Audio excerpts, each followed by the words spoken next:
those are some of the pictures for the bottom part. Uh,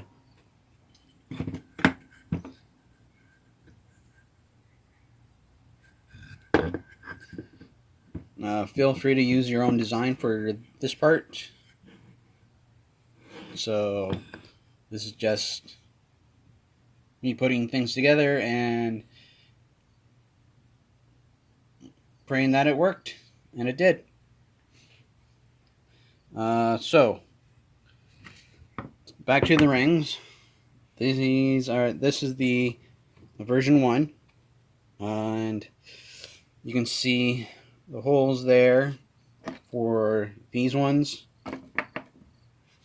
Um, I did screw this whole thing together. I did not glue it together. However, feel free to glue and screw and or nail or whatever you want.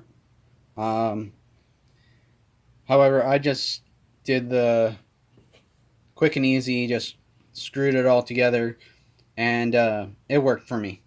I'm not doing anything big or fancy on the lathe, so there was no need to uh, to glue it. It's probably a smart choice to glue it. Um, However, I was like, nah, it's all right. It works. So yeah.